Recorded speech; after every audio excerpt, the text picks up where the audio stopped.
너 내 통장 바꿨냐? 바꿨냐? 네 맘대로 내 돈 썼냐? 네 맘대로. 조용히 늙어가려고 했던 제 인생이 한 번에 뒤집힌 날이었어요.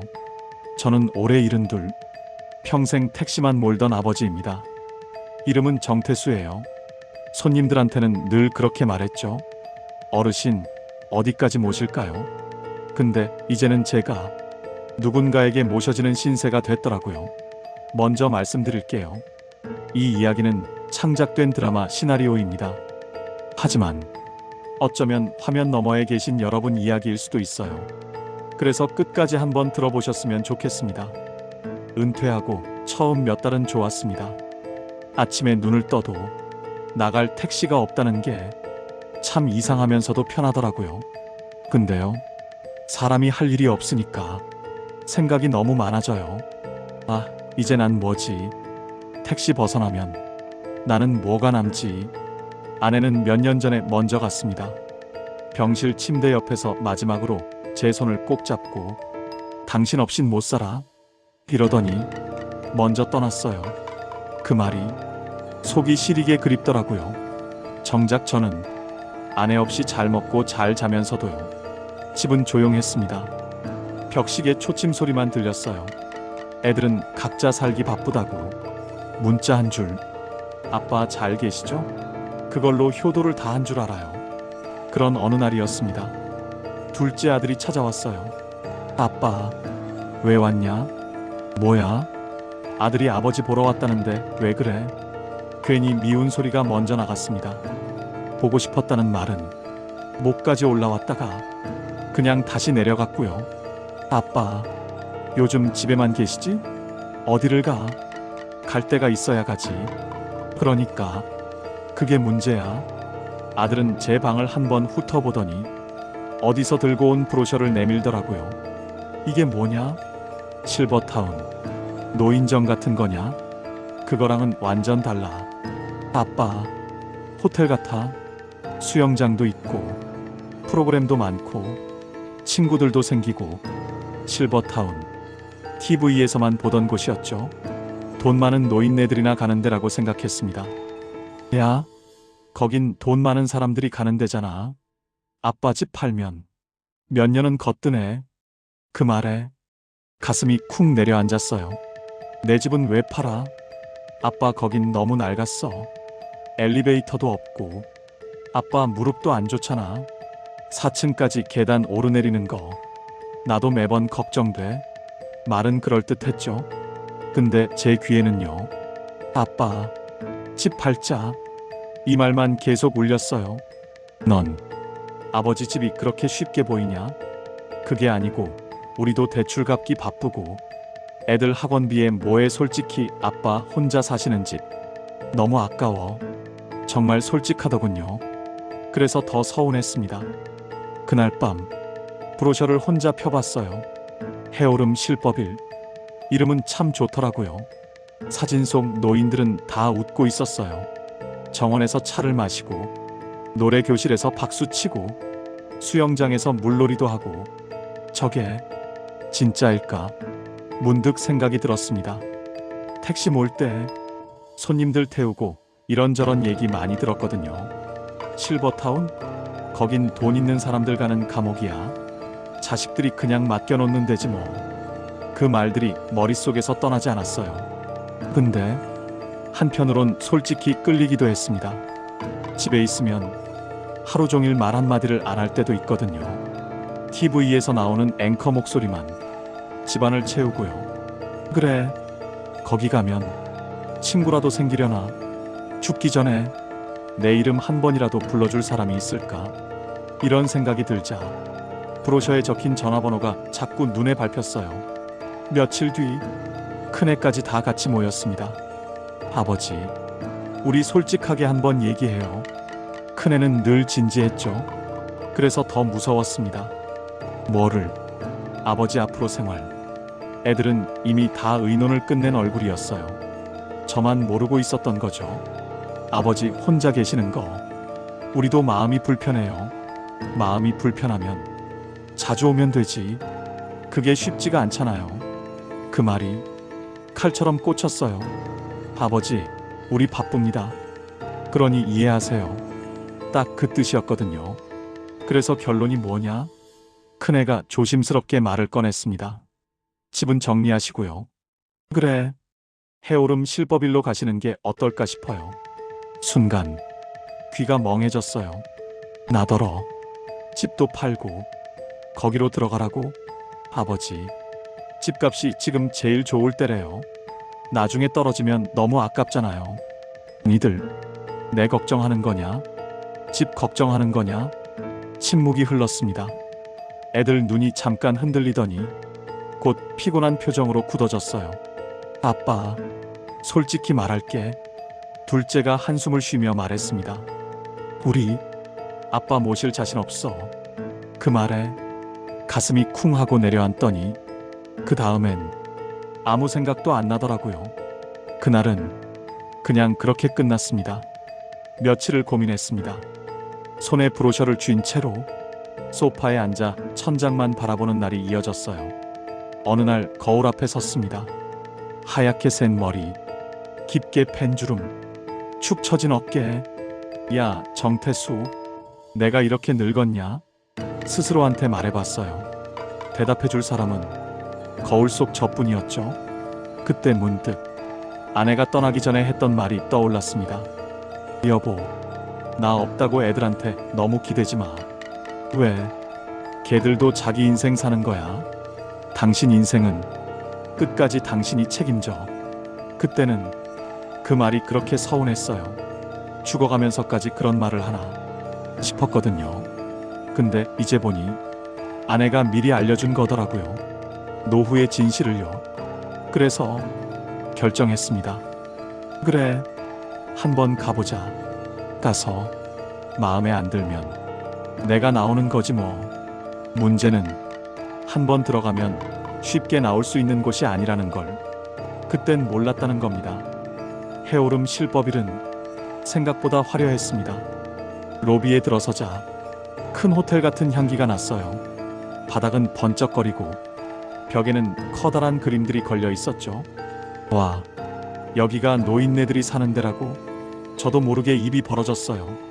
직원이 활짝 웃으며 다가왔습니다.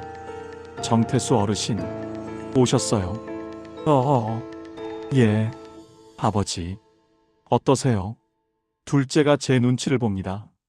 뭐 나쁘진 않네. 근데 마음 한구석은 계속 불편했어요. 사인해야 할 서류가 산더미처럼 쌓여 있었습니다. 여기, 그리고 여기요. 직원은 친절하게 설명해 줬지만 솔직히 잘 안 들어왔어요. 글씨도 너무 작고 영어도 어렵고. 이건 뭐예요? 입주 계약서고요. 이건 관리비 관련 동의서. 이건 보호자 대리권 관련해서 순간 귀가 번쩍 뜨였습니다. 보호자 대리권? 예. 혹시라도 어르신이 판단이 어려운 상황이 되시면 보호자분들이 대신 의사결정을 할 수 있도록 하는 거예요. 아들 둘이 눈을 마주치더니 애매하게 웃었습니다. 아버지, 요즘 다 이렇게 해요. 저는 펜을 들고 잠시 멈췄어요. 내 인생인데 내 결정은 어디까지냐? 근데 이미 애들은 다 알고 있는 얼굴이었습니다.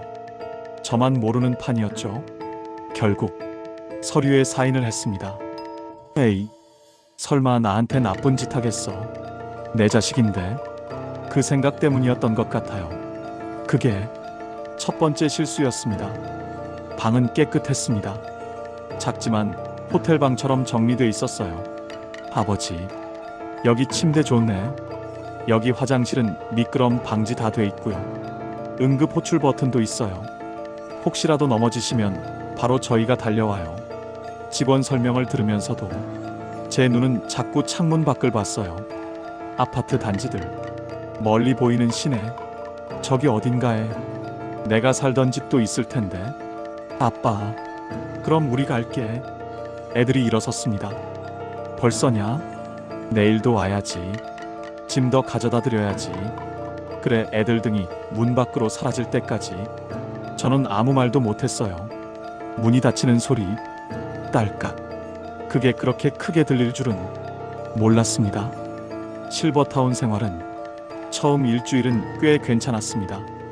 아침이면 방송이 나와요. 어르신 여러분, 좋은 아침입니다. 조식 메뉴가 뭐고 오늘 프로그램이 뭐가 있는지 다 알려줍니다.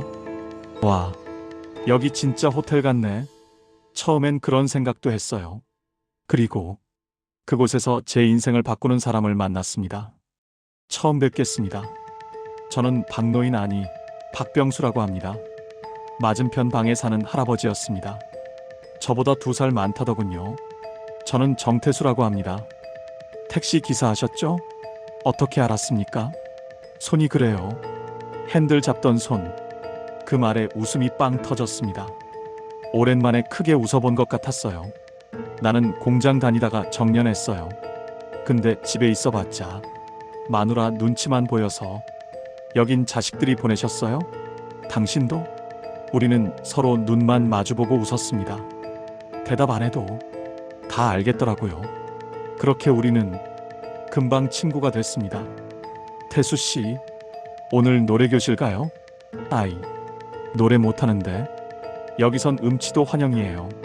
박수만 쳐도 되더라고. 노래교실, 체조교실, 바둑 동호회, 프로그램을 따라다니다 보니 하루가 금방 갔습니다. 야, 나도 이렇게 바쁜 노인네가 될 줄이야. 집에서 혼자 TV만 보던 날들과는 확실히 달랐어요. 어느 날은 직원들이 우리를 모아놓고 만족도 설문조사를 하더라고요. 어르신들, 여기 생활 어떠세요? 여럿이서 좋다고 말했습니다. 저도 모르게 이렇게 나왔어요. 처음엔 억지로 끌려온 줄 알았는데요. 이제는 여기 사람들 얼굴 보는 맛에 삽니다. 다들 웃었습니다. 저도 웃었죠. 그 웃음 뒤에 뭔가 찜찜한 게 살짝 있었지만요. 문제는 그때부터 슬슬 드러나기 시작했습니다. 제도의 한계라는 게요. 어느 날이었습니다. 아침 식당에서 밥을 먹는데 옆자리 할머니가 직원에게 따지고 있었어요. 왜 나는 저기 프로그램 못 나가? 어르신, 저건 장기요양 등급 2등급 이상 어르신들만 나는 왜 등급이 없어? 나도 아픈데. 그 말에 저도 귀가 쫑긋했어요. 등급이 있어야 물리치료도 자주 받고 요양보호사도 붙고 보조금도 더 나오고 직원이 작은 소리로 설명하는 걸 제가 다 들었습니다. 아, 여기도 결국 서류 싸움이구나. 그날 오후 복도에서 또 다른 장면을 봤어요. VIP층이라고 부르는 곳이 있었는데요. 문이 살짝 열려 있더라고요. 안을 보니까 우리 방이랑은 차원이 달랐습니다. 침대도 더 크고 소파도 있고 개인 간호사 같은 사람이 상주하고 있었어요. 그때 뒤에서 누가 속삭였습니다. 여긴 진짜 돈 많은 사람들 오는 데야. 돌아보니 청소하시는 아줌마였습니다. 우리는 같은 해오름 실버빌인데 위층이랑 아래층이 달라. 그 말이 가슴에 박혔어요. 늙어서까지 계급이 있구나. 집에 있든 실버타운에 있든 돈 없는 노인은 어디서나 한 계단 아래에 있더라고요. 그날 밤 잠이 안 왔습니다. 그래도 여기 오면 최소한 다 똑같을 줄 알았는데 늙은 것도 서러운데 또 나뉘는구나. 제도라는 게 그렇다는 걸 그제야 조금 알게 된 겁니다. 얼마 뒤 더 큰 충격이 찾아왔습니다. 관리사무소에서 전화가 왔어요. 정태수 어르신, 잠깐 내려오실 수 있으세요? 가보니 서류가 한 장 놓여 있었습니다. 이게 뭐예요? 어르신, 지난달 관리비가 아직 입금이 안 돼서요. 순간 귀를 의심했습니다. 아니, 관리비는 자동이체라면서요. 애들이 다 해놨다던데. 그러셨죠? 근데 지난달부터 자동이체가 해지된 것 같아서요. 머리가 띵했습니다. 잠시만요. 금융 내역 다시 확인해 볼게요. 직원이 컴퓨터를 두드리더니 조심스럽게 말을 꺼냈습니다. 어르신, 말씀드리기 조심스럽지만요. 솔직하게 말해봐요. 어르신 이름으로 돼 있던 아파트가 이미 다 처분돼서요. 그건 알지. 집 팔았으니 여기 온 거지. 네. 그런데 매각 대금이 어르신 통장이 아니라 보호자분 계좌로 들어간 걸로 되어 있어요. 그 말에 심장이 멎는 줄 알았습니다. 뭐라고요? 그리고 어르신 명의 통장에 있던 잔액도 최근 몇 달 사이에 크게 빠져나갔고요. 받으신 연금은 전부 이 실버타운 관리비로 들어오고 있습니다. 그건 애들이 그렇게 하자고 해서 입이 바짝 말랐어요. 손이 떨렸습니다. 직원이 조심스럽게 물었어요. 어르신 혹시 이 내용 다 알고 계셨어요? 그 순간 제가 얼마나 아무것도 모르는 노인이었는지 뼈저리게 느꼈습니다. 첫 번째 반전이었죠. 나는 내 노후를 위해 여기 온 줄 알았습니다. 근데 사실은 내 집과 내 돈은 이미 내 손을 떠나 있더라고요. 그리고 나는 그 사실을 가장 늦게 알게 된 당사자였습니다. 그날 저녁 밥이 목에 안 넘어갔어요. 박병수 형님이 물었습니다. 태수 씨, 왜 그래? 얼굴이 안 좋아? 형님, 집 팔고 남은 돈 어디로 갔을까요? 박 형님 얼굴이 굳었습니다. 자식들 계좌로 들어갔구만. 형님도 나도 비슷했어. 집 명의가 이미 아들이더라고. 난 한 번도 넘겨준 적이 없는데. 우리는 말없이 웃었습니다. 웃음 속에 쓴맛이 잔뜩 섞여 있었죠. 그래도 자식들이 설마 우리 굶기지는 않겠지. 형님이 그렇게 말했지만 목소리는 떨리고 있었습니다. 그날 밤 저는 처음으로 애들한테 전화를 걸었습니다. 야, 큰놈. 아빠. 관리비 자동이체 끊겼다는데 이게 무슨 말이냐? 잠시 침묵이 흐르더니 큰놈 목소리가 낮아졌어요. 아빠, 조금만 기다려.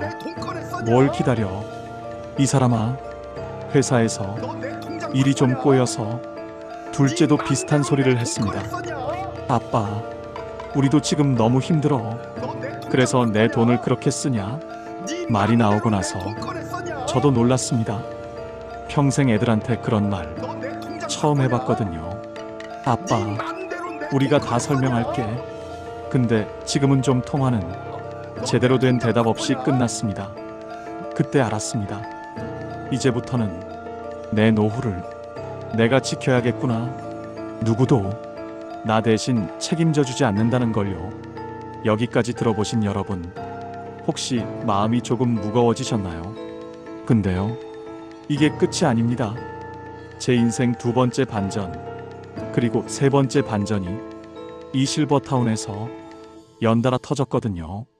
그리고 그 끝에 제가 깨달은 게 하나 있습니다. 나이 들어도 인생의 주인공은 나 자신이다. 이 말을 제가 직접 증명하게 됩니다. 그 얘기는요, 이제부터 계속 들려드릴게요. 조금 숨 고르시고 이어지는 제 이야기 놓치지 말고 들어주세요. 그럼 이제 진짜 제 인생이 뒤집히는 두 번째 이야기로 계속 가보겠습니다. 자, 이제부터가 진짜입니다. 관리비 얘기 듣고 나서요, 제 인생 두 번째 반전이 슬슬 고개를 들기 시작했거든요. 그날 밤 잠이 안 와서 복도를 어슬렁거렸습니다. 누군가 창가에 서 있더라고요. 태수씨? 형님. 박병수 형님이었습니다. 형님은 후회 안 됩니까? 뭐가? 집 정리하고 여기 온 거요. 형님이 한참을 말이 없더니 작게 웃었습니다. 후회돼. 그래도 집에 있었으면 마누라랑 싸우고 애들 눈치 보면서 살았겠지. 여긴 안 그렇습니까? 여긴 눈치는 덜 보지. 대신 형님이 창밖 실루엣들을 가리켰습니다. 여긴 서로 상처를 안 보여주려고 더 애쓰는 데야. 그 말이 가슴에 뭔가 박히더라고요. 태수씨, 근데 있잖아. 형님이 갑자기 목소리를 낮췄습니다. 나 여기서 나가려고. 순간 심장이 덜컥했습니다. 형님이 왜요? 위에서 연락이 왔어. 어디 위요 관리 사무소 위. 형님이 한숨을 길게 내쉬더니 입을 열었습니다. 내가 여기 들어올 때 아들이랑 사위가 이 계약을 어떻게 맺었는지 이제야 알았거든. 저는 숨을 죽였습니다. 내 명의로 된 예금 있지. 그거 담보로 대출을 받았더라고. 대출이요? 그래. 내 돈으로 자기들 사업한다고. 형님 얼굴이 순간 늙어 보이더라고요. 나이 들어서 돈 있으면 뭐하나. 이렇게 좋게 뺏기는데. 그 말 듣는데 제 얘기 같았습니다. 나가면 어디로 가실 겁니까? 형님이 어깨를 으쓱했습니다. 그러게 말이다. 나도 갈 데가 마땅치가 않아. 우리는 한동안 말없이 서 있었습니다. 창밖 가로등 불빛이 유리에 비쳐 흔들렸습니다. 며칠 뒤 뜻밖의 소식을 들었습니다. 아침 방송에서 이런 안내가 나왔어요. 어르신 여러분, 이번 달부터 새로운 입주자분들을 모시게 되어 일부 층에 구조조정이 있을 예정입니다. 구조조정? 그 말이 뭐라고? 가슴이 철렁 내려앉더라고요. 조금 지나자 복도가 소란스러워졌습니다. 어르신, 이 방은 이번에 층이 변경될 예정이라 왜요? 어디선가 할머니 목소리가 높아졌습니다. 추첨하셔서 위층으로 옮기시는 분들도 있고요. 다른 동으로 가시는 분들도 있고요. 직원 말이 귀에 하나도 안 들어왔습니다. 그날 오후 저도 불려갔습니다. 정태수 어르신 잠깐 들어오세요. 작은 상담실 같은 데였어요. 직원이 종이를 한 장 내밀었습니다. 이번에요. 어르신 방이 다른 동으로 이동하게 됐어요. 다른 동이요? 네. 지금 계신 동은 장기 입주자 위주로 재편될 예정이라 어르신은 계약이 조금 복잡하셔서요. 복잡하다니요. 직원이 말을 고르더니 보호자분들께서 장기 거주 보증 옵션을 해지하셨더라고요. 귀가 멍해졌습니다. 그게 무슨 말입니까? 처음에 들어오실 때 3년 보장은 기본 옵션이었는데요. 그게 해지되면서 어르신은 월 단위 계약으로 변경된 상태입니다. 나한텐 아무 말도 없었는데요. 서류상으론 보호자 동의가 있으면 되는 부분이라 순간 숨이 턱 막혔습니다. 그래서 그럼 나는 언제든 내쫓길 수 있다는 말이요? 직원이 당황한 얼굴로 손을 저었습니다. 에이, 어르신. 그렇게 말씀하시면 실제로는 그런 경우 거의 없어요. 거의 없다는 건 있긴 있다는 거잖아요. 제 목소리가 저도 모르게 떨렸습니다. 그게 두 번째 반전이었습니다. 나는 안전하다고 믿었던 이곳에서조차 계약서 한 장으로 언제든 밀려날 수 있는 처지가 됐더라고요. 방에 돌아와서 한참을 멍하니 앉아 있었어요. 그때 문이 덜컥 열렸습니다. 태수 씨, 박병수 형님이 들어왔습니다. 형님 왜 이렇게 급하세요? 왜 이렇게 급하세요? 나 위층으로 올라간대. 예? 형님이 종이를 흔들었습니다. VIP 동까지는 아니고 그 중간층 있잖아. 거긴 관리비 더 비싸다지 않습니까? 그걸 우리 딸이 해준대. 순간 기분이 참 묘하더라고요. 잘 됐네요, 형님. 입으로는 그렇게 말했는데 속으로는 나는 떨어지고 형님은 올라가고 이 생각이 자꾸 맴돌았습니다. 근데 말이야, 형님이 종이를 내려다보며 중얼거렸습니다. 이게 진짜 좋은 건지는 잘 모르겠다. 왜요? 대신에 내 통장 비밀번호를 사위한테 알려달라고 하더라고. 형님이 허허 웃었습니다. 나도 이제 내 돈이 아니게 생겼어. 우리는 서로를 바라봤습니다. 한 사람은 조금 더 좋은 방으로 올라가고 한 사람은 언제 쫓겨날지 모르는 신세가 됐는데 둘 다 얼굴은 별로 행복해 보이지 않았습니다. 그날 저녁 식당에서 마주 앉았습니다.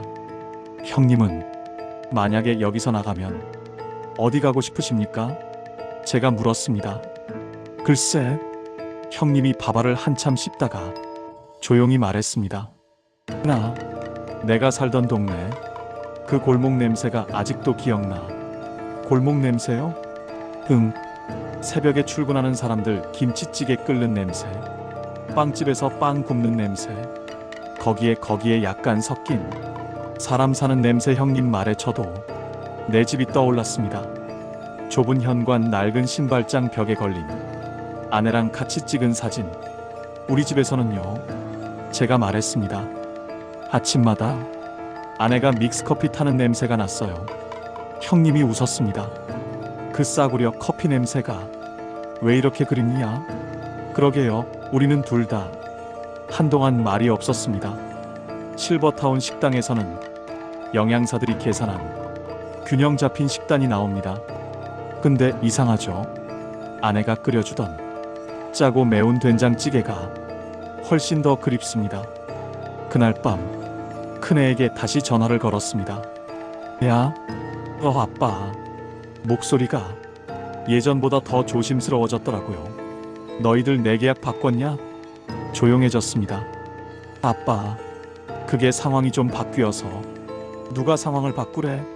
제 목소리가 스스로 들어도 낯설게 들렸습니다. 아빠, 우리도 지금 집 대출에 애들 학원비에 이대로 3년 보장 옵션 유지하면 우리 완전히 무너져. 그래서 나를 먼저 무너지게 한 거냐?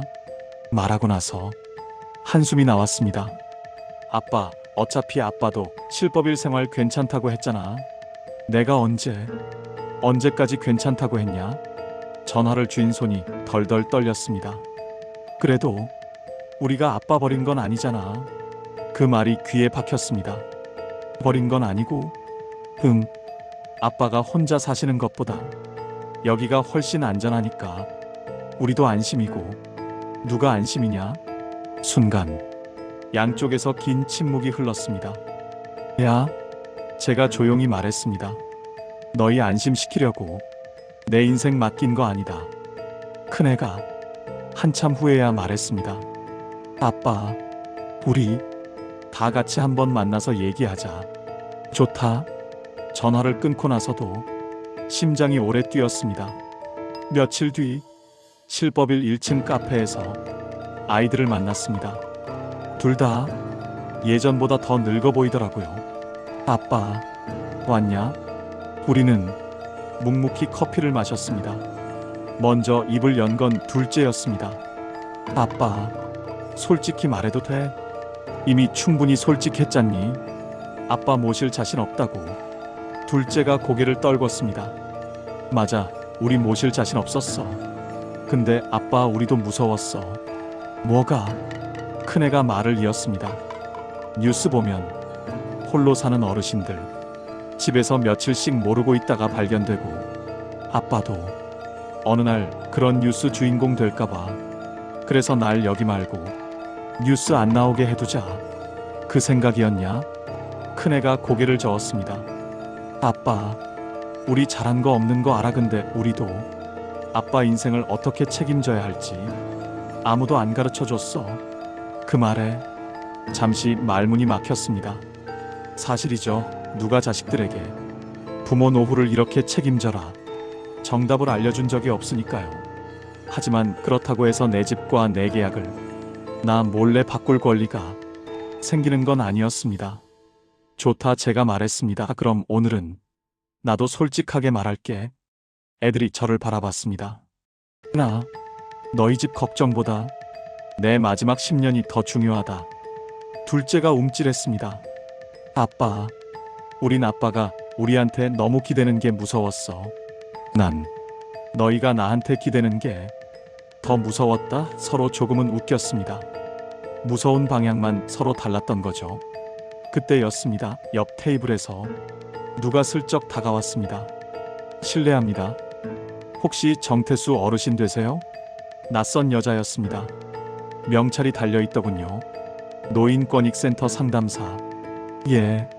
근데 며칠 전에 관리사무소에 갔다가 어르신 상황을 살짝 듣게 됐어요. 애들 얼굴이 굳었습니다. 저희가 사적인 건 큰애가 말을 막으려 했습니다. 상담사가 조용히 말했습니다. 어르신, 집 매각 대금이 보호자 계좌로 들어가고 계약 변경 내용도 제대로 설명을 못 들으셨다면요. 이건 조금 따져볼 여지가 있어요. 두 아들이 동시에 저를 쳐다봤습니다. 아빠, 그냥 넘어가요. 저는 손을 들었습니다. 조용히 해라. 제 입에서 그 말이 나올 줄은 저도 몰랐습니다. 선생님, 제가 물었습니다. 내가 늙어서 글씨도 안 보이고 법이 뭔지도 잘 모른다고 해도요. 이렇게까지 몰라도 되는 겁니까? 상담사가 고개를 저었습니다. 아니요, 어르신도 알 권리가 있습니다. 그 순간 가슴 한가운데서 뭔가 뜨거운 게 올라왔어요. 그럼 이게 알려주십시오. 제 인생 두 번째 반전의 시작이었습니다. 그날 오후 노인권익센터 상담실에서 여러 가지 문서를 다시 확인했습니다. 여기가 집 매각 대금이 입금된 계좌이고요. 화면에는 큰애 이름이 적혀 있었습니다. 그리고 이게 실버타운 장기 거주 옵션 해지 동의서. 거기에는 제 이름과 도장이 찍혀 있었습니다. 저는 이걸 본 기억이 없습니다. 상담사가 고개를 끄덕였습니다. 날짜 보세요. 어르신 입원해 계실 때입니다. 순간 머리가 하얘졌습니다. 그때 저는 수술받고 정신이 오락가락할 때였거든요. 어르신 혹시 그때 간호사나 보호자분이 이것만 도장 찍으시면 된다고 하면서 서류를 가져오진 않았나요? 흐릿한 장면이 슬쩍 스쳐 지나갔습니다. 잊었던 것 같습니다. 상담사가 조용히 한숨을 쉬었습니다. 이건 조금 문제가 될 수 있습니다. 문제가 된다는 건 내가 너무 바보 같았다는 말 아닙니까? 제 입술이 떨렸습니다. 상담사가 제 눈을 똑바로 보며 말했습니다. 어르신 잘못만은 아닙니다. 그 말이 이상하게 눈물을 끌어냈습니다. 평생 내가 잘못한 거라고만 생각했는데 어르신, 누군가 말해줘야 할 때가 있어요. 이번엔 어르신 잘못이 아니라는 걸요. 그날 집에 돌아와서 처음으로 실컷 울었습니다. 누구도 없는 방에서 늙은 남자가 우는 소리는 참 초라하더라고요. 근데 이상하게요. 그렇게 울고 나니까 조금은 살아있는 것 같았습니다. 며칠 뒤 아이들과 다시 마주 앉았습니다. 상담사도 함께였고요. 두 분께서도 설명은 들으셨겠죠. 상담사가 조용히 말했습니다. 큰애가 입술을 깨물었습니다. 죄송합니다. 둘째도 따라 말했습니다. 아빠, 우리가 너무 쉽게 생각했어. 뭘 아빠 인생을 우리 맘대로 조금만 조정해도 된다고. 그제야 애들 눈에 진짜 두려움이 보이더라고요. 아빠, 우리가 잘못했어. 근데 우린 그냥 아빠가 우리한테 끝까지 의지할 거라고 생각했어. 제가 말했습니다. 나는 너희한테 의지하고 싶지 않았다. 기댈 줄 몰라서가 아니라 기대다가 같이 무너질까봐. 상담사가 조용히 말을 이었습니다. 지금부터라도 다시 정리할 수 있습니다. 어떻게요? 집 매각 대금 일부를 어르신 앞으로 돌려놓고요. 계약도 어르신이 이해하실 때까지 천천히 설명드리세요. 큰애가 한참 고개를 숙이고 있더니 네, 그렇게 하겠습니다. 둘째가 덧붙였습니다. 아빠, 솔직히 말할게. 우리가 이렇게까지 할 수 있을지 겁도 나. 근데 한번 해볼게. 그 말에 조금 웃음이 났습니다. 그래, 겁이 나면 같이 무서워하자. 우리는 서로 얼굴을 처음으로 똑바로 봤습니다. 부모와 자식이 아니라 노후 앞에 선 세 사람으로요. 여러분, 여기까지 들으시면서 혹시 이런 생각 드셨을 겁니다. 그래도 저 집은 사과라도 하네. 맞습니다. 어떤 집은요, 사과도 없습니다. 변명만 있고 침묵만 있죠. 근데요, 제가 이 이야기를 계속 들려드리는 이유는 그런 집을 욕하려고가 아닙니다. 우리 모두가 조금씩만 더 서로의 노후를 진짜 함께 고민했으면 해서예요. 저도 애들도 서로 무서워하면서 제일 중요한 말은 제일 늦게 꺼냈거든요. 난 무섭다. 난 버려질까 무섭다. 난 짐이 될까 무섭다. 이 말 한마디만 우리가 조금 더 일찍 했더라면 계약서 도장 찍는 손이 조금은 덜 떨리지 않았을까, 그런 생각이 듭니다. 자, 여기까지가 제 인생 두 번째 이야기입니다. 돈의 진실, 계약의 진실, 그리고 가족의 진실을 조금씩 마주하게 된 시간. 근데요, 아직 한 가지가 더 남았습니다. 바로 제 인생 세 번째 반전입니다. 돈도 계약도 가족도 다 좋지만 결국 제 삶을 바꾼 건 전혀 예상 못했던 한 사람의 한마디였거든요. 혹시 지금까지 제 이야기 조금이라도 마음에 남으셨다면요, 나이 들어도 인생의 주인공은 나 자신이라는 말 한 번만 마음속으로 따라 해봐 주세요. 누군가의 노후를 조금이라도 덜 외롭게 만들어줄 것 같습니다. 저 같은 노인네 이야기 어딘가 또 다른 정태수에게 가 닿을 수 있게 해주거든요. 오늘은요, 제 인생에서 진짜로 속이 시원해진 날, 그 얘기를 하려고 합니다. 저는 여전히 실버타운 해오름 실버빌에 사는 72 정태수입니다. 평생 택시만 몰던 그 아버지요. 먼저 말씀드릴게요. 이 이야기도 창작된 드라마 시나리오입니다. 하지만 어쩌면 화면 너머에 계신 여러분 이야기랑 별로 다르지 않을지도 모릅니다. 그러니까 오늘만큼은 끝까지 함께 가봐 주십시오. 노인권익센터에 다녀온 다음날 아침이었습니다. 방 천장을 보는데요. 이상하게 느낌이 달랐어요. 앞으로도 계속 여기서 쫓겨날까봐 눈치 보며 살지, 아니면 한 번이라도 내 인생 운전대를 다시 잡아볼지 갈림길에 선 기분이었습니다. 방문을 열고 나가니까 복도 끝에서 익숙한 목소리가 들렸어요. 태수씨, 박병수 형님이었습니다. 형님, 위층으로 올라가신다면서요. 형님이 어깨를 으쓱했습니다. 그게 말이야, 또 바뀌었어. 뭐가요? 형님이 한숨을 쉬며 말했습니다. 어제 딸이 울면서 전화가 왔어. 사위 사업이 완전히 망했대. 가슴이 쿵 내려앉았습니다. 그럼 위층은 취소됐지 뭐. 대신에 나보고 그러더라. 아빠, 어디 다른 데로 옮기는 건 어때요? 다른 데요? 여기 관리비가 부담되니까 조금 더 싼 데 알아보자고. 형님이 허허 웃었습니다. 이상하지? 나보고 더 좋은 방 간다고 했던 집이 하루 만에 날 더 싼 데로 옮기자고 하네. 그 말이 제 얘기처럼 들렸습니다. 형님, 우리끼리라도 한번 제대로 얘기해 볼까요? 뭐를? 이 실버타운에서 진짜로 우리가 뭘 원하고 어디까지 참을 건지요? 형님이 천천히 고개를 끄덕였습니다.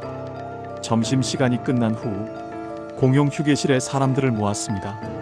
어르신들, 잠깐만요. 제가 떨리는 목소리로 말했습니다. 저 말씀 좀 드려도 될까요? 몇 명은 슬쩍 피하려고 했습니다. 또 민원 얘기인가 보다? 그 얼굴이더군요. 그래도 몇몇은 의자에 앉아줬습니다. 박병수 형님, 옆방 할머니, 늘 혼자 밥 드시던 할아버지, 그리고 새로 들어온 부부 어르신까지 5, 6명 얼굴이 모였습니다. 저 말입니다. 제가 먼저 입을 열었습니다. 집 팔고 들어왔습니다. 모두가 제 얼굴을 쳐다봤습니다. 집 팔고 들어왔는데 집 판 돈이 제 통장에 없습니다. 공기가 무거워졌습니다. 그거 아들, 딸들 계좌로 들어갔죠? 옆방 할머니가 조용히 물었습니다. 예, 할머니가 피식 웃었습니다. 우리 집도 그래요. 다른 할아버지가 말했습니다. 나는 내 이름으로 된 통장이 없는 줄 알았어. 알고 보니 다른 이름으로만 돌아다니더라고. 새로 들어온 부부 어르신이 눈을 피하며 말했습니다. 우린 아예 집을 사위 명의로 해놨었어요. 그게 효도인 줄 알고 모두가 고개를 끄덕였습니다. 이상했어요. 각자 방에 있을 땐 다들 괜찮은 척하던 분들인데 모여 앉으니까 하나같이 비슷한 얘기를 하더라고요. 그래서요, 태수 어르신, 박 형님이 물었습니다. 이제 어떻게 하고 싶으십니까? 가슴이 쿵 내려앉았습니다. 그래요, 나도 그게 궁금했거든요. 며칠 동안 권익센터 상담사랑 자주 만났습니다. 정태수 어르신, 상담사가 말했습니다. 솔직히 말씀드릴게요. 소송까지 가면 시간 오래 걸립니다. 얼마나요? 몇 달, 길면 몇 년. 한숨이 절로 나왔습니다. 어르신 연세에 재판 왔다 갔다 하시는 게 몸에 무리 될 수도 있어요. 그럼 그냥 포기하란 말입니까? 상담사가 고개를 저었습니다. 포기랑 다른 길을 찾는 건 조금 다릅니다. 다른 길이요. 상담사가 작게 웃었습니다. 어르신, 지금 제일 속상한 게 뭐예요? 잠깐 고민했습니다. 집을 잃은 거요. 돈을 빼앗긴 거요. 둘 다 맞는 말이었습니다. 근데 입에서 튀어나온 말은 다른 거였습니다. 내 인생을 내가 설명도 못 듣고 다른 사람 손에 맡긴 거요. 저도 모르게 말해놓고 깜짝 놀랐습니다. 상담사가 고개를 끄덕였습니다. 그래서요. 제가 보기엔 어르신이 진짜로 되찾아야 할 건 돈이 아니라 결정권입니다. 그 말이 머릿속에 둔탁하게 울렸습니다. 결정권. 평생 택시 몰면서 손님 어디 모셔갈지 제가 물었거든요. 어디까지 모실까요? 근데 노인이 돼서는 그 질문을 아무도 제게 안 하더라고요. 어르신, 이번 이야기의 끝은 법정 판결문이 아니라요. 상담사가 말했습니다. 어르신 입에서 나오는 한마디여야 합니다. 어떤 말이요? 이제부턴 내가 정하겠다. 그날 밤 아이들에게 문자를 보냈습니다. 주말에 보자. 중요한 얘기 있음. 둘 다 곧바로 답이 왔습니다. 네, 아빠. 저도 시간 만들게요. 그리고 또 한 사람에게 전화를 걸었습니다. 형님, 태수씨, 토요일에 식당 말고 우리 동네 한번 가실래요? 어디 동네? 제가 평생 살던 동네요. 형님이 잠시 뜸을 들이다 말했습니다. 좋지. 나도 내 동네 한번 가보고 싶었어. 그럼 같이 갑시다.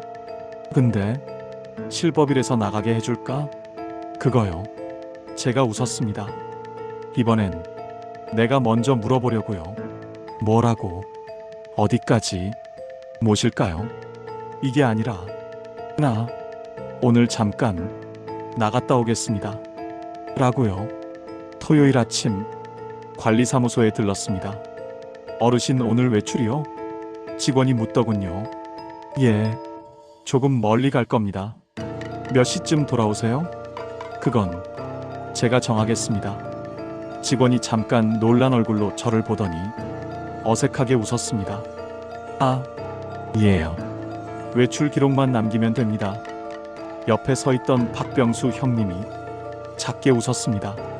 태수씨, 오늘은 좀 다르네. 형님도요. 우리는 첫 차를 타고 도시로 나갔습니다. 제가 살던 동네 버스 정류장에 내리자 오묘한 냄새가 났습니다. 기름 냄새, 국 끓이는 냄새, 빵 굽는 냄새. 형님 말씀하신 그 사람 사는 냄새 같은 거요. 형님이 깊게 숨을 들이마셨습니다. 그래, 이 냄새야. 우리는 제가 살던 아파트 앞까지 걸어갔습니다. 이미 남의 집이 된 그 아파트. 현관 비밀번호는 바뀌었고 우편함엔 다른 이름이 붙어 있었습니다. 그걸 보는데 이상하게요. 눈물이 안 나더라고요. 후회됩니까? 형님이 물었습니다. 조금은요. 많이는 이제 안 됩니다. 왜? 여긴 이미 제 집이 아니니까요. 대신에 저는 건물 옆 골목으로 걸어갔습니다. 아내랑 자주 가던 분식집, 애들한테 떡볶이 사주던 골목. 건물은 좀 바뀌었지만 골목 모양은 그대로였습니다. 이 골목이요. 제가 말했습니다. 이제 제 집입니다. 형님이 웃었습니다. 골목을 집으로 삼는 남자. 멋있네. 나중에 이 근처에 조그만 방 하나라도 구할 겁니다. 실버빌은요. 거긴 잠깐 머물다 가는 환승역 같은 데였다고 생각하려고요. 그 말이 입에서 나오는 순간 가슴 한켠이 확 가벼워지는 느낌이 들었습니다. 오후가 돼서 근처 카페에 자리를 잡았습니다. 아이 둘을 그곳으로 불렀습니다. 아빠, 여기 우리 예전에 자주 오던 데잖아요. 둘째가 주위를 둘러보며 말했습니다. 그래, 엄마 살아있을 때 너희 둘 싸움 말릴 때마다 여기 끌고 왔지. 잠깐 조용한 웃음이 지나갔습니다. 본론부터 말하마. 제가 커피를 내려놓으며 말했습니다. 오늘은 나도 내가 하고 싶은 말만 할 거다. 애들이 자세를 고쳐 앉았습니다. 첫째, 너희가 나한테 한 짓들 다 용서한다. 둘이 동시에 놀란 얼굴을 했습니다. 정말? 응. 집 판 거, 계약 마음대로 바꾼 거 다 안다. 그렇다고 평생 붙들고 욕하면서 살고 싶진 않다. 큰애가 눈시울을 붉혔습니다. 아빠, 우리가 잘못했어. 맞다. 둘째가 고개를 떨구며 말했습니다. 우리가 너무 겁났어. 돈 걱정해, 미래 걱정해. 그 와중에 아빠까지 책임져야 한다고 생각하니까. 그래서 내 인생을 몰래 처리했냐? 잠깐 무거운 침묵이 흘렀습니다. 좋다. 그래도 오늘 여기 온 김에 우리 한번 새로 시작해보자. 새로요? 그래. 두 번째, 제가 손가락을 들어 올렸습니다. 앞으로 내 인생에 대한 중요한 결정은 내가 듣고, 내가 묻고, 내가 결정한다. 둘째가 조심스럽게 물었습니다. 소송하실 거예요? 할 수도 있고 안 할 수도 있다. 애들이 긴장했습니다. 근데 오늘은 그 얘기하려고 부른 거 아니다.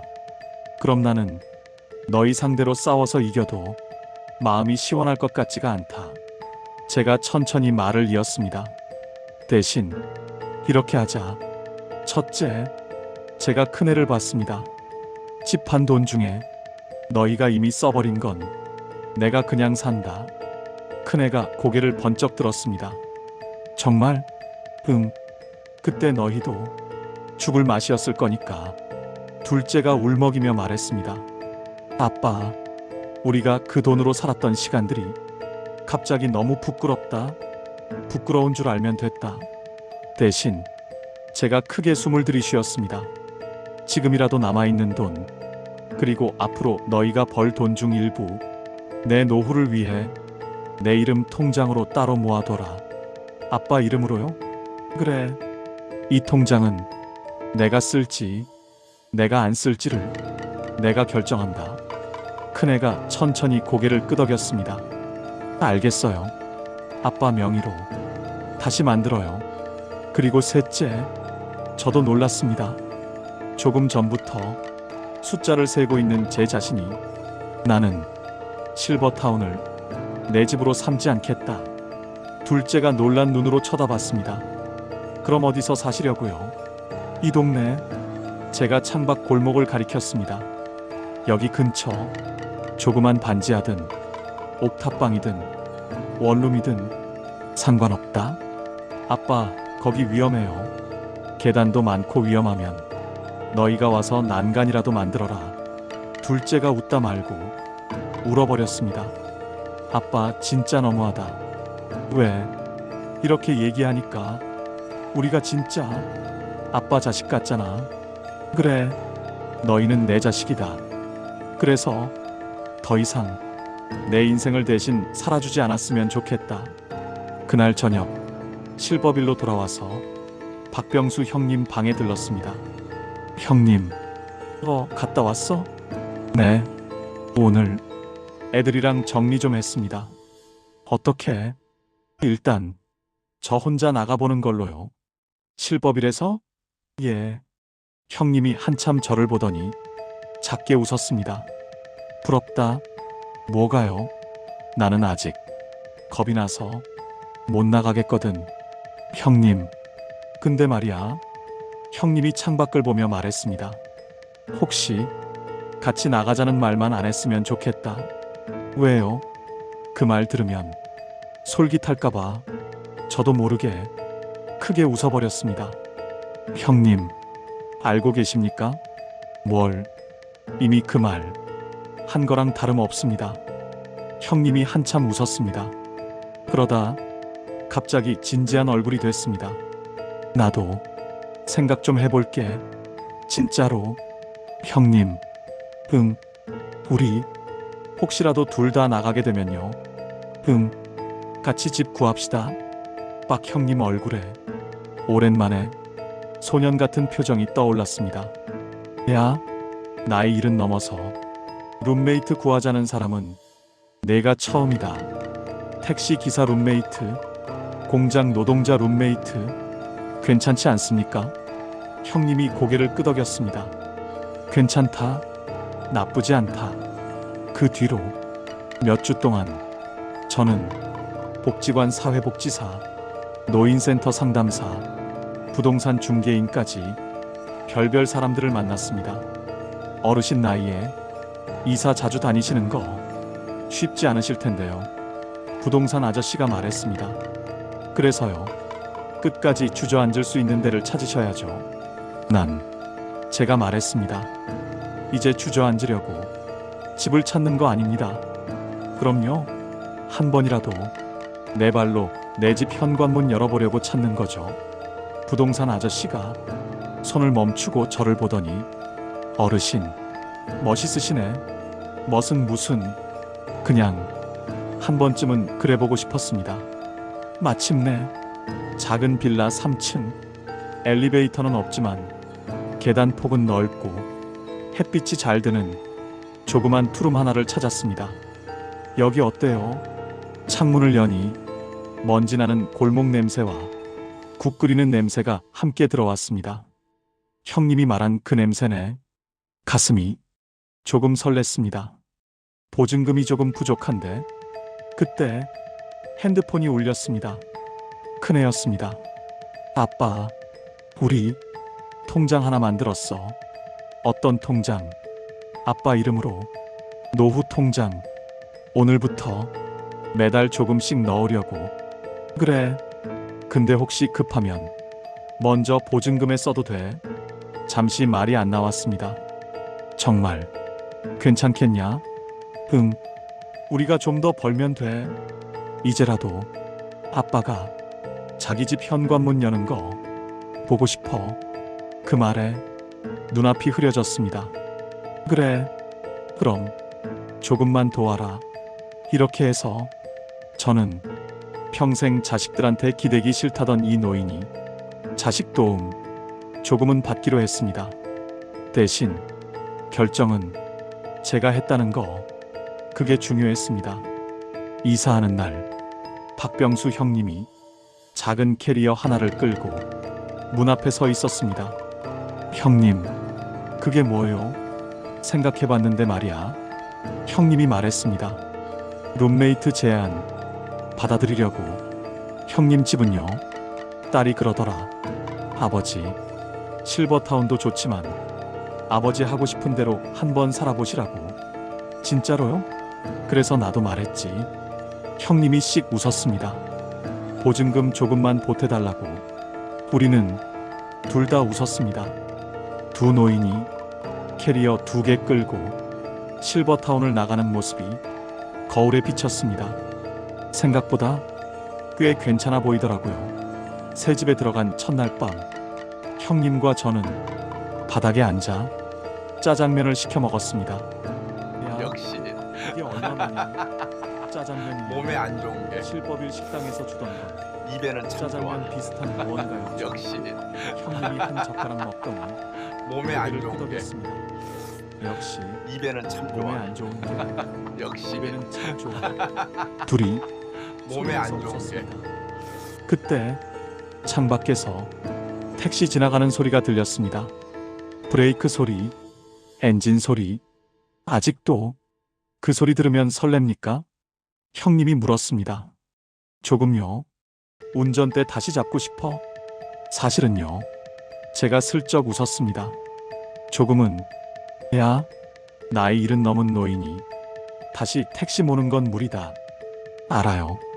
그래서 다음 날 저는 근처 복지관에 찾아갔습니다. 무슨 일로 오셨어요, 어르신? 제가 운전은 웬만큼 합니다. 직원이 놀란 눈으로 절 봤습니다. 예? 택시는 더 이상 못 몰겠죠? 근데 저는 조심스럽게 말했습니다.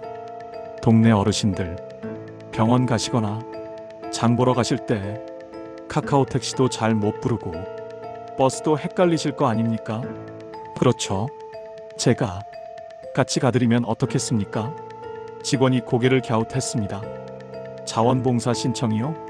예. 뭐 어려운 것도 아닌데. 내가 타던 길 그냥 한 번 더 같이 타는 거죠. 직원이 웃었습니다. 와, 이런 제안은 처음이에요. 그날로 저는 주 2회 길동무 자원봉사자가 됐습니다. 운전대는 못 잡지만 버스 노선표는 잡을 수 있거든요. 손님이 옆에 앉았고 내가 길을 안내하는 건 평생 해온 일이니까요. 이제 제 하루는 나이 들어 이렇습니다. 인생의 주인공은 아침에 눈을 뜨면 당신입니다. 햇빛이 들어오는 저는요, 이제야 작은 그걸 투룸 알고, 천장을 봅니다. 여러분, 야 나이 정태수, 들어도 인생의 이 집은 주인공은 내가 선택해서 들어온 집이다. 저는요, 스스로한테 이제야 그렇게 그걸 말합니다. 알고, 여러분, 그 다음 나이 들어도 부엌에서 인생의 주인공은 믹스커피 하나 바로 타서 마십니다. 당신입니다. 저는요, 아내가 좋아하던 이제야 그 말, 그걸 알고, 당신 없인 못 살아 나이 들어도 라고 말하던 아내가 인생의 주인공은 먼저 떠나버렸지만 당신입니다. 나는 저는요, 당신 이제야 없이도 그걸 알고, 여러분, 이렇게 잘 살겠다고 나이 들어도 커피잔에 대고 인생의 주인공은 농담도 합니다. 당신입니다. 점심때쯤이면 이제야 그걸 복지관에서 전화가 옵니다. 알고, 나이 태수 들어도 어르신, 인생의 오늘은 주인공은 30버스요. 당신입니다. 김할머니 병원 저는요, 가시는 길 이제야 도와주셔야 그걸 해요. 알고, 여러분, 알겠습니다. 나이 들어도 오늘은 어디까지 인생의 모시면 주인공은 됩니까? 바로 예전처럼 묻습니다. 저는요, 근데 이제야 달라진 게 그걸 하나 알고, 있습니다. 여러분, 어디까지 나이 모실지 인생의 이제는 주인공은 바로 나도 같이 정합니다. 저는요, 거기 그냥 이제야 갔다 오지 그걸 마시고요. 알고, 여러분, 앞에 순댓국집 나이 있거든요. 들어도 인생의 식사도 하고 주인공은 오시죠. 바로 길 안내만 하는 게 아니라 저는요, 잠깐의 이제야 그걸 즐거움까지 알고, 여러분, 같이 나이 얹어줍니다. 들어도 돌아오는 인생의 길에 주인공은 다른 어르신들이 묻습니다. 저는요, 정어르신, 이제야 그걸 알고, 여기 혼자 여러분, 사는 거 나이 무섭지 들어도 않아요? 인생의 저는 주인공은 웃으면서 말합니다. 바로 당신입니다. 무섭죠? 저는요, 다들 이제야 놀랍니다. 그걸 알고, 여러분, 근데 말입니다. 나이 들어도 누구 집 방 한 칸 인생의 빌려 주인공은 살면서 바로 언제 내쫓길지 몰라서 저는요, 떨던 것보다 이제야 그걸 알고, 내 집 현관문 비밀번호를 나이 들어도 내 손가락으로 인생의 누르는 게 주인공은 바로 100배 낫습니다. 저는요, 그 말을 할 이제야 때만큼은 그걸 알고, 정말로 나이 속이 시원합니다. 인생의 어쩌면 주인공은 바로 화면 너머에 계신 분들 중에는 저는요, 이제야 그래도 그걸 알고, 저 여러분, 노인네는 나이 들어도 결국 집도 얻고 인생의 주인공은 애들도 달라져서 당신입니다. 운이 좋은 저는요, 거다. 이제야 그걸 이렇게 알고, 생각하실 수도 여러분, 있습니다. 나이 맞습니다. 들어도 인생의 세상엔 주인공은 바로 끝까지 당신입니다. 사과 한마디 못 듣고 저는요, 가시는 분들도 이제야 많고 그걸 알고, 여러분, 집도 나이 돈도 들어도 관계도 인생의 주인공은 다 잃으신 분들도 당신입니다. 있습니다. 저는요, 그래서요. 이제야 그걸 알고, 제가 감히 여러분, 이렇게 사세요 나이 들어도 라고 말할 인생의 수는 주인공은 없습니다. 바로 다만 당신입니다. 한 가지만 이제야 그걸 감히 알고, 말씀드리고 여러분, 싶습니다. 나이 들어도 인생의 인생의 주인공은 바로 나 당신입니다. 자신이다. 저는요, 누가 대신 이제야 그걸 알고, 대본 쓰지 여러분, 못합니다. 나이 들어도 자식도 인생의 배우자도 주인공은 바로 실버타운도 당신입니다. 저는요, 국가도 이제야 그걸 다 알고, 도와줄 수는 여러분, 있어도 나이 마지막 들어도 장면에서 인생의 무대 주인공은 위에 서 있는 사람은 당신입니다. 결국 저는요, 나 이제야 혼자입니다. 그걸 알고, 여러분, 저는요 나이 이제야 들어도 그걸 알았습니다. 인생의 주인공은 실버타운에서 당한 배신도 저는요, 계약서의 이제야 함정도 그걸 알고, 여러분, 다 겪고 나서야 나이 들어도 이제야 인생의 컷. 주인공은 이제부터는 당신입니다. 내가 저는요, 연출하겠습니다. 이제야 그걸 알고, 이 말을 여러분, 할 수 있게 나이 됐습니다. 들어도 조금 인생의 늦었지만 주인공은 바로 그래도 당신입니다. 전 아직 저는요, 이제야 무대 그걸 위에 서 알고, 있습니다. 여러분, 여기까지 나이 들어도 실버타운에서 인생의 배신당한 택시기사 아버지 당신입니다. 정태수의 저는요, 세 번째 이제야 그걸 이야기였습니다. 알고, 여러분, 혹시라도 나이 들어도 지금 제 이야기 인생의 들으시면서 주인공은 바로 나도 당신입니다. 내 인생 저는요, 결정권 이제야 그걸 조금은 알고, 다시 찾아와야겠다 나이 이런 들어도 생각 인생의 조금이라도 주인공은 드셨다면요 당신입니다. 그 마음 저는요, 절대 이제야 작지 그걸 않습니다. 알고, 여러분, 그 작은 마음이 나이 들어도 여러분 인생의 마지막 장을 주인공은 바로 조금은 다르게 당신입니다. 저는요, 조금은 더 이제야 당당하게 그걸 알고, 바꿔줄 수 여러분, 있을지 모릅니다. 나이 들어도 그리고요 인생의 주인공은 혹시 이 영상이 당신입니다. 어디선가 저는요, 또 이제야 다른 그걸 정태수에게 알고, 여러분, 가 닿았으면 나이 좋겠다 들어도 그런 인생의 마음이 주인공은 드신다면 바로 구독 한번 당신입니다. 저는요, 좋아요 한번 이제야 그걸 알고, 공유 여러분, 한번 살짝만 눌러주시면 인생의 주인공은 정말 큰 힘이 됩니다. 당신입니다. 여러분 저는요, 나이 이제야 들어도 그걸 알고, 여러분, 인생의 주인공은 나이 들어도 바로 당신입니다. 인생의 주인공은 저는요 바로 당신입니다. 이제야 그걸 알고 저는요, 이제야 제 그걸 무대 알고, 위로 여러분, 다시 올라갔을 나이 뿐입니다. 들어도 인생의 여러분도 주인공은 언제든 당신입니다. 올라오실 수 저는요, 있습니다. 이제야 그걸 그럼 알고 여기까지 여러분, 실버타운에서 나이 들어도 시작해서 인생의 주인공은 작은 투룸까지 흘러온 당신입니다. 한 노인의 저는요, 이제야 속 그걸 시원한 알고 반전 여러분, 드라마였습니다. 나이 들어도 다음 이야기에서 인생의 주인공은 또 만납시다. 당신.